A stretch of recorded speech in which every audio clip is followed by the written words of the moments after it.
Bapak, Ibu, Saudara yang terkasih, semoga kita semua dalam keadaan sehat-sehat. Seminggu sudah kita lalui dalam perhimpunan dengan sesama dalam kehidupan sehari-hari. Dan saat ini kita berkumpul untuk bersekutu dengan Tuhan. Mari kita awali ibadah kita dengan memuji Tuhan di dalam Kidung Jemaat 15 bait 1 dan 2.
Saudara-saudara, marilah kita mulai ibadah kita saat ini, karena pertolongan kita adalah di dalam nama Tuhan yang menjadikan langit dan bumi.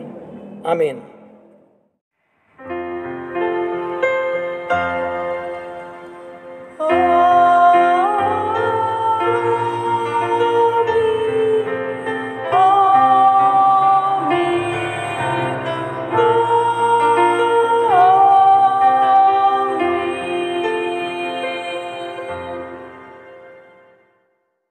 Tuhan beserta saudara. Akan saya bacakan firman Tuhan yang mendasari ibadah kita saat ini dari Galatia 2 ayat 19b sampai 20a. Supaya aku hidup untuk Allah. Aku telah disalibkan dengan Kristus, namun aku hidup. Tetapi bukan lagi aku sendiri yang hidup, melainkan Kristus yang hidup di dalam aku. Mari kita memuji Tuhan di dalam Kidung Jemaat 16 bait 1 dan 2.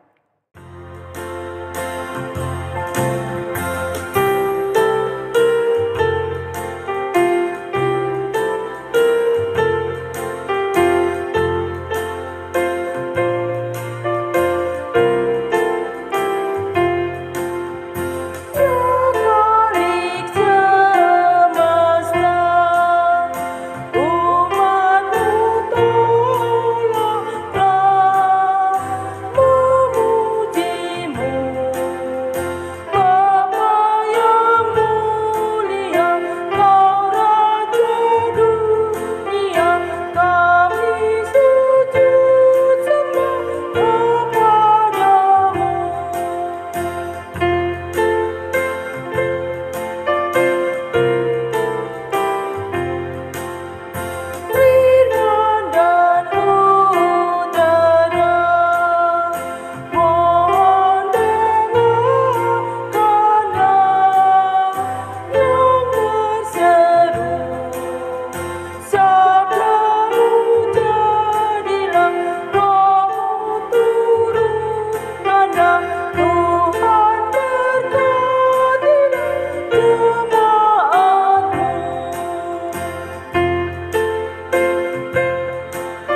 Mari kita akui salah dan dosa kita di hadapan Tuhan dalam doa.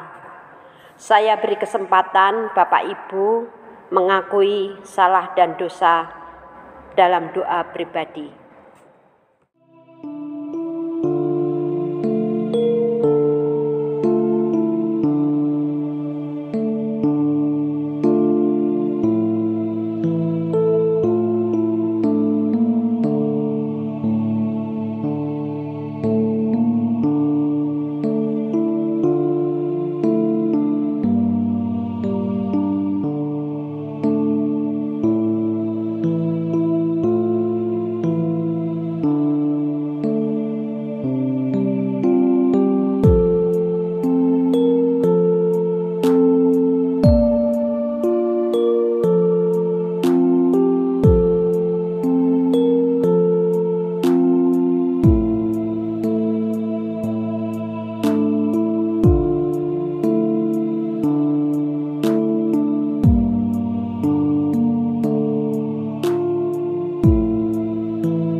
Tuhan, kami mengakui kadangkala dalam peperangan melawan dosa, kami masih jatuh dalam kesombongan, iri hati, kebencian, dan kenajisan dalam hati dan perbuatan kami.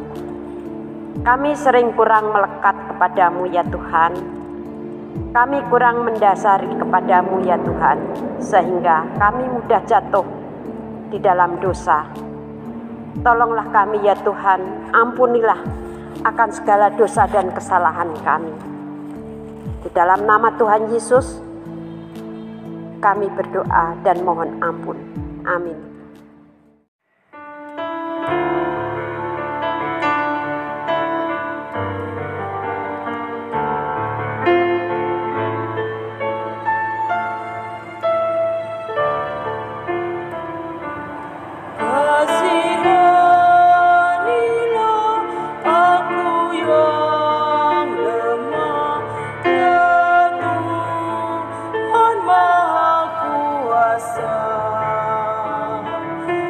Hapuskan semua kesalahanku, berilah anugerah oleh kasih dan kuasa-Mu, ku rasakan damai-Mu. Aku tahu Kau selalu dekat padaku, limpahkan rahmat-Mu.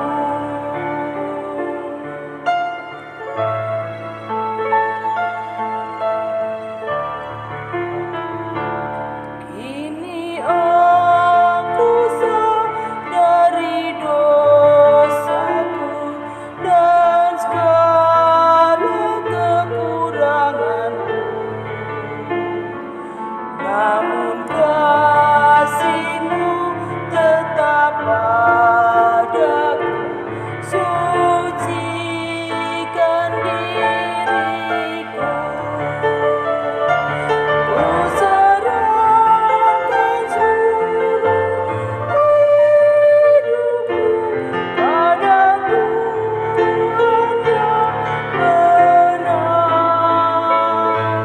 Hatiku selalu bersyukur, berkhidmat dan berbahagia.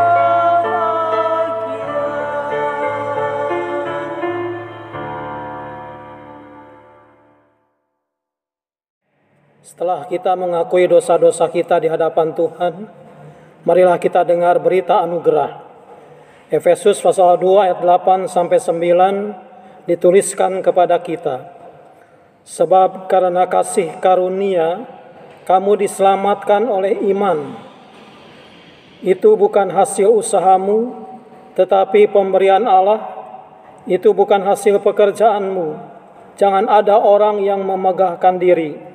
Demikianlah berita anugerah dari Tuhan.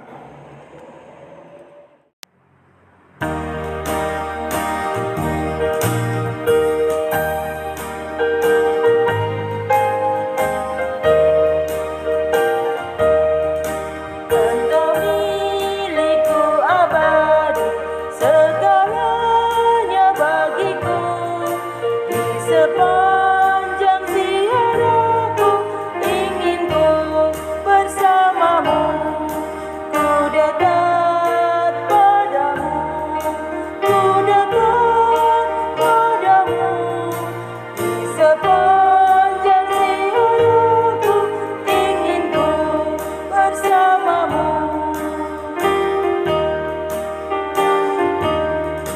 Bukan nikmat duniawi yang menjadi doaku. Ku senang bersusah payah asalkan bersamamu. Ku dekat padamu, ku dekat padamu. Ku senang bersusah payah asalkan bersamamu.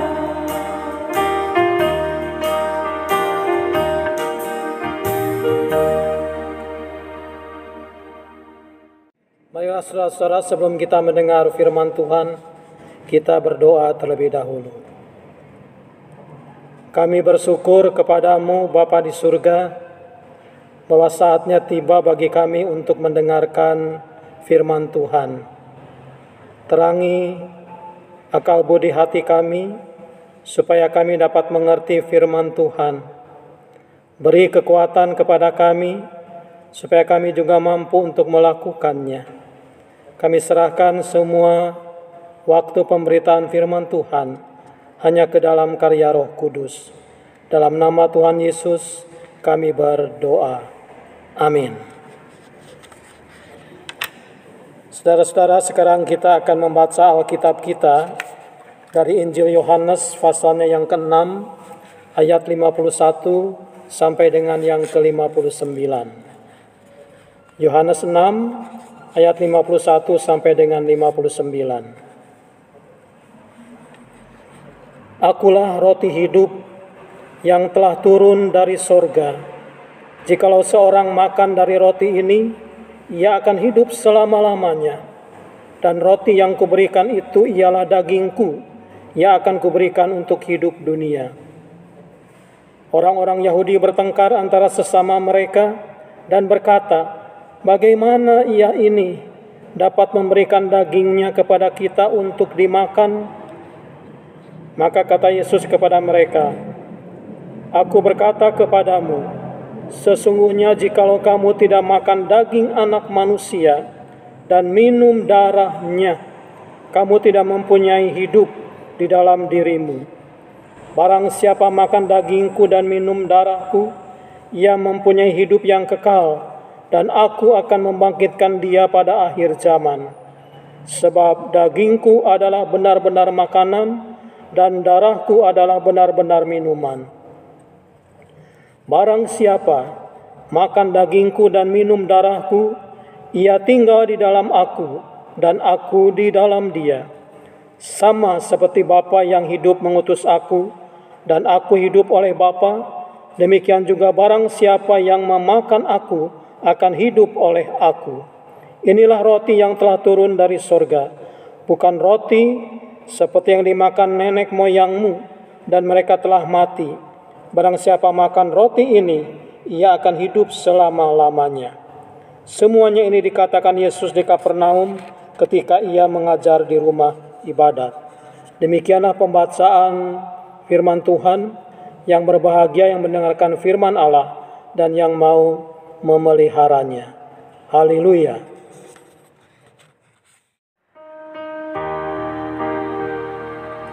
Haleluya, haleluya, haleluya.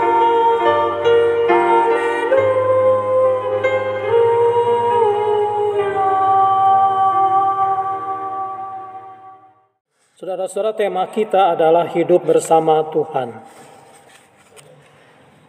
Hidup bersama Tuhan adalah cita-cita yang dimiliki semua orang beriman.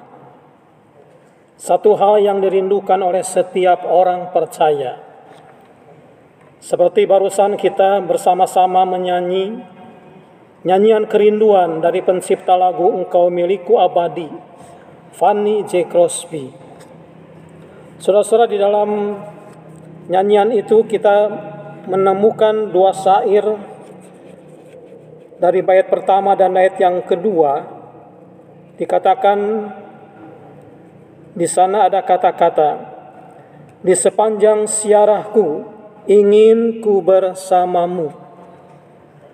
Berarti dalam perjalanan hidup pengarang lagu ini ingin selalu bersama dengan Tuhan. Kemudian ada kata-kata lagi di bait yang kedua, ku senang bersusah payah asal kau bersamaku. Dalam pergumulan hidup, suka dan duka, asal bersama-sama dengan Tuhan, itu sudah menjadi kebahagiaan bagi pengarang lagu ini. Saudara-saudara yang dikasihi oleh Tuhan, hidup bersama Tuhan atau berjalan bersama Tuhan, tapi apa artinya? Seringkali kita memahaminya, berjalan bersama Tuhan artinya bahwa hidup itu lurus, hidup itu lancar-lancar saja, hidup itu tidak ada godaan, hidup itu tidak ada persoalan, semuanya tidak ada gangguan, jauh dari sakit, jauh dari kerugian, tidak ada kehilangan, dan sebagainya, dan sebagainya. Karena bersama Tuhan. Pemahaman ini tidak seluruhnya benar, bahkan bisa sangat mengecewakan. Bagaimana kalau yang terjadi justru sebaliknya? Hidup ini terganggu oleh banyak persoalan. Hidup ini mungkin kita katakan kalau memang demikian, lalu di mana Tuhan? Inikah hidup bersama Tuhan? Sakit yang tidak sembuh-sembuh, Tuhan tidak bersama kita. Inikah hidup bersama Tuhan? Mungkin usaha dagang juga sepi, perekonomian lesu, rumah tangga bermasalah. Kita katakan, inikah hidup bersama dengan Tuhan? Saudara, jadi pemahaman ini, kalau benar-benar hidup bersama Tuhan adalah segala sesuatunya lancar dan lurus-lurus saja, akan membuat kita menjadi kecewa. Bahkan ada kemungkinan besar lalu kita akan meninggalkan Tuhan. Karena itu saudara-saudara, hidup bersama Tuhan sebenarnya adalah kita membangun persekutuan dengan Tuhan supaya hidup kita dipenuhi oleh Tuhan. Hidup kita makin terisi oleh kebenaran-kebenaran Tuhan. Hidup kita makin menyatu dengan Tuhan, makin menampakkan jati diri kita sebagai pengikut Kristus. Seperti halnya orang-orang pengikut Kristus sebelum disebut Kristen, dia memang harus mengalami dulu pujian dari orang lain. Di Antiokhia disebutlah para pengikut Kristus itu sebagai Kristen. Dan Kristen itu artinya sebenarnya menurut banyak orang Kristen kecil, mirip Kristus, atau seperti Kristus. Jadi Kristen itu adalah cuma mirip. Sebab itulah orang-orang Kristen tidak boleh tinggi hati atau sombong. Cuman mirip dari Yesus Kristus. Saudara, hidup bersama dengan Tuhan, kita makin dipersekutukan dengan Tuhan, lalu kita makin terisi oleh berbagai hal yang dari Tuhan. Seperti kata-kata dari Paulus yang mengatakan, hidupku bukannya aku lagi, tetapi Kristus yang hidup di dalam aku. Ada persekutuan, ada kesatuan dengan Kristus. Itulah sebabnya dalam bacaan kita di ayat yang ke-9, ayat ke-56, dikatakan di sana, Yesus menegaskan, Barang siapa makan dagingku dan minum darahku, ia tinggal di dalam aku dan aku di dalam dia. Makan daging dan minum darah Tuhan berarti tinggal di dalam Tuhan dan Tuhan di dalam kita. Makan daging dan darah Tuhan bukan dalam artian harfiah, tapi lebih berbicara sebagai menyimpan hal penderitaan Kristus yang istimewa dan mulia itu di dalam hati. Di sini sama sekali Yesus tidak menganjurkan supaya terjadi kanibalisme. Saudara-saudara, dalam ayat 58, Yesus juga menekankan bahwa dirinya adalah roti yang lebih baik dari yang pernah dimakan oleh nenek moyang Israel, yaitu mana. Yesus di sini mau mengingatkan agar para pendengarnya saat itu supaya tidak terikat kepada yang fana, walaupun itu sangat luar biasa, tetapi kepada yang kekal, karena yang kekal itu lebih baik. Dan saudara-saudara, menarik di dalam Injil Yohanes ada beberapa catatan di mana Tuhan Yesus dihubungkan dengan hal yang lebih baik. Misalnya saja, kita masih ingat tentang peristiwa di kota Kana, di mana ada perayaan pesta nikah, lalu kehilangan air anggur. Dan ini sangat memalukan sekali, sebab air anggur adalah lambang kegembiraan, lambang sukacita. Tetapi kemudian Yesus mengubah air tawar menjadi air anggur, supaya pesta itu terus berlangsung. Di sini Yesus mau mengatakan kepada kita tentang ada anggur yang lebih baik, ada kegembiraan yang lebih baik, sebab penghulu pesta pada waktu itu mengatakan dalam ayat Yohanes pasal 2 ayatnya yang ke-10 yang mengatakan, setiap orang menghidangkan anggur yang baik dahulu, dan sesudah orang puas minum barulah yang kurang baik, akan tetapi engkau menyimpan anggur yang baik sampai sekarang. Saudara-saudara, kegembiraan di dalam Tuhan tidak akan habis. Sukacita di dalam Tuhan tidak akan habis, sebab itulah sukacita yang lebih baik. Atau mungkin juga kita masih ingat tentang cerita di tepi sumur Samaria, tentang seorang perempuan yang dahaga, bukan dahaga akan air sebenarnya, tapi dahaga akan kehidupannya, supaya memperoleh damai sejahtera. Selama ini dia mengalami kehidupan yang tidak memuaskannya. Lalu Yesus menawarkan kepada orang ini, barang siapa minum air ini, ia akan haus lagi, tapi barang siapa minum air yang akan kuberikan kepadanya, ia tidak akan haus untuk selama-lamanya.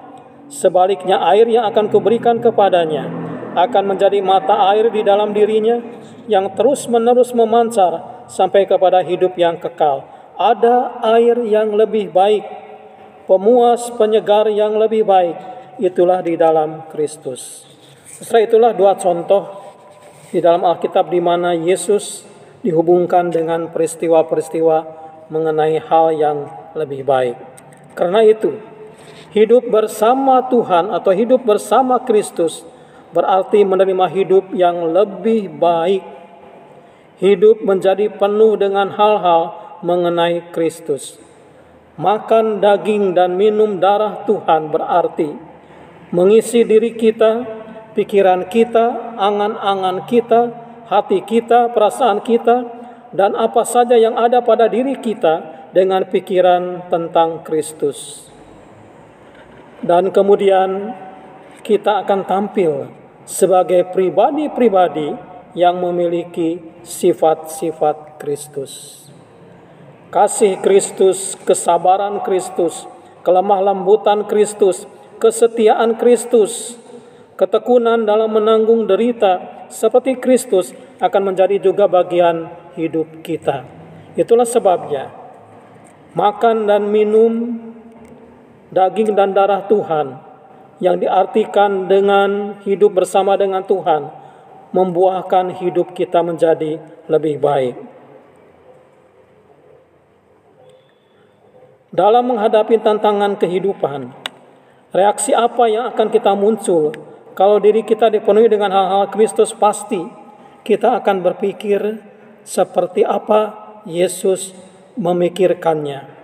Kita juga akan mengatakan seperti apa Yesus mengatakan.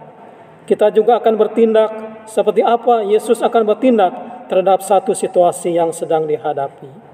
Saudara-saudara yang dikasihi oleh Tuhan, hidup di dalam Tuhan pada akhirnya adalah merupakan pilihan kita dan tanggung jawab kita sebagai pengikut Kristus. Sebab orang bisa saja mengaku pengikut Kristus, tetapi tidak mau untuk hidup dalam Tuhan, tidak mau bersungguh-sungguh membangun persekutuan, tidak mau untuk diisi dengan kebenaran-kebenaran firman Tuhan. Karena itu menjadi pilihannya. Dan kalau kita sudah memiliki hidup bersama Tuhan, marilah kita bertanggung jawab juga untuk memeliharanya, sebab hidup itu teramat berguna. Selamat hidup bersama Tuhan. Tuhan memberkati kita semua. Amin.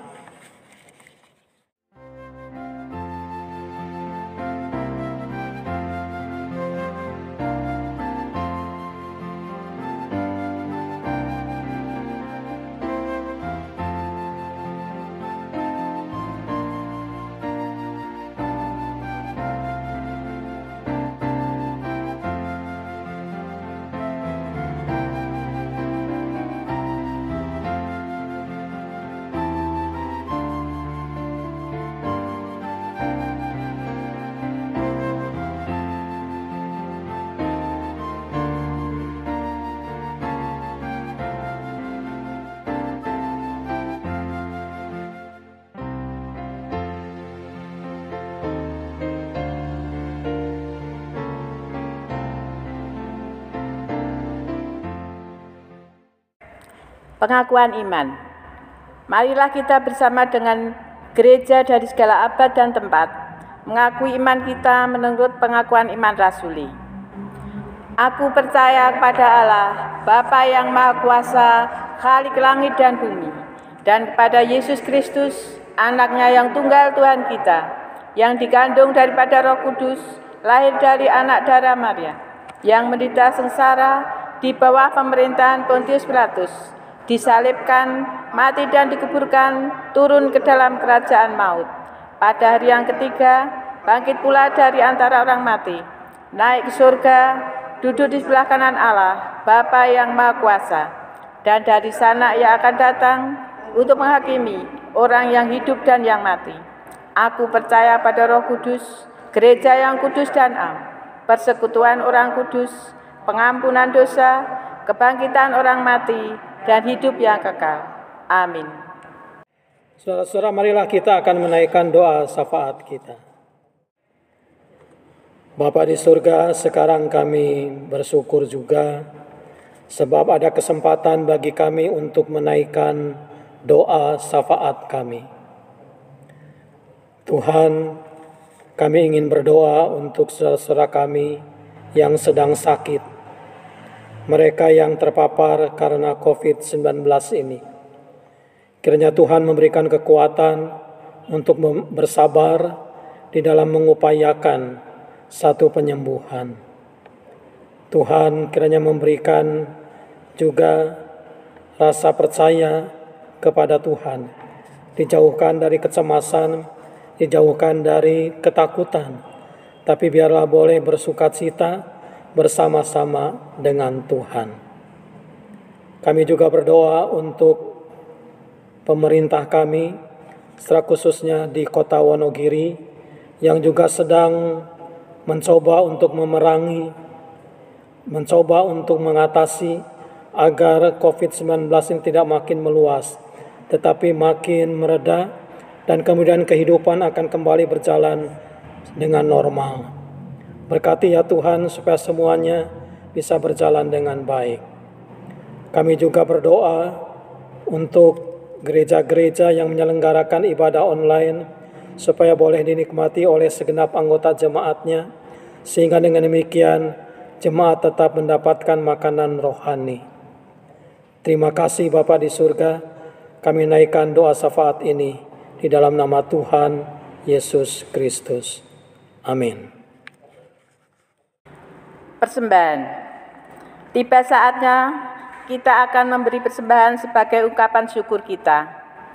Firman Tuhan yang mendasari ungkapan syukur kita diambil dari Kolose 2 ayat 7. Hendaklah kamu berakar di dalam Dia dan dibangun di atas Dia. Hendaklah kamu bertambah teguh dalam iman yang telah diajarkan kepadamu, dan hendaklah hatimu melimpah dengan syukur. Bapak, Ibu, Saudara yang terkasih, karena wabah corona sehingga kita tidak bisa ibadah temu muka di gereja. Bagi yang rindu memberi persembahan, maka 1. Persembahan dapat dikumpulkan disimpan dulu dan diberikan saat ibadah temu di gereja. 2. Dapat ditransfer ke nomor rekening Majelis Jemaat GKI Wonogiri. 3. Atau apabila sempat, silakan mampir gereja dan masukkan persembahan pada kotak persembahan. Marilah kita menyanyikan NKB 133 ayat 1 dan 2. Syukur padamu ya Allah.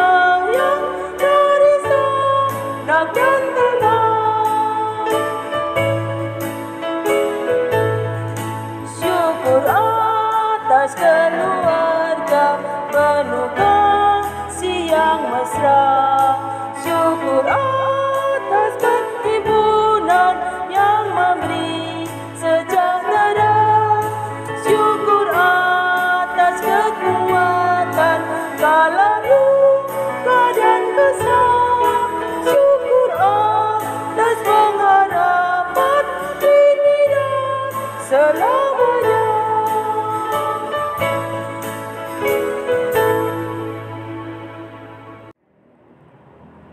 Marilah kita berdoa untuk mempersembahkan persembahan ini kepada Tuhan.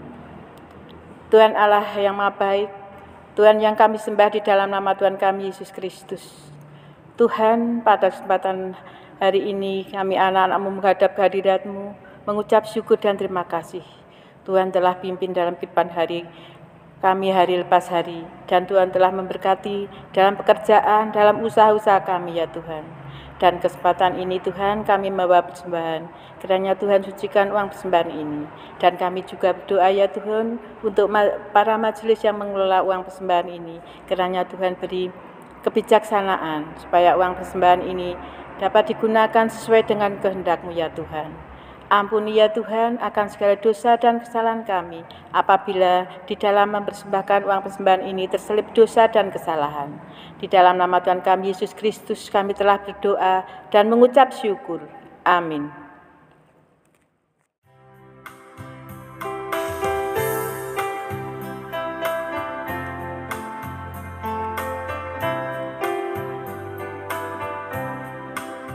Di dalam suka, di dalam duka, Yesus temanku, penghiburku. Hatiku rindu datang padanya, mengharapkan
Saudara-saudara, marilah hiduplah bersama Tuhan, bangunlah persekutuan dengan Tuhan, maka hidupmu akan penuh dengan hal-hal Kristus dan tampil sebagai orang-orang yang mirip Kristus.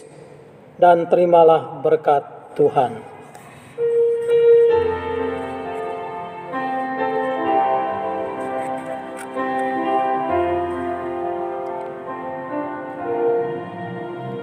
Kasih Tuhan mengiringimu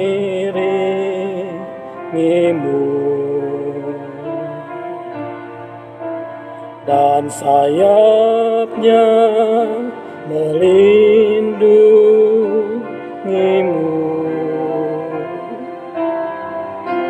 Tangan Tuhan pegang di dalam hidupmu,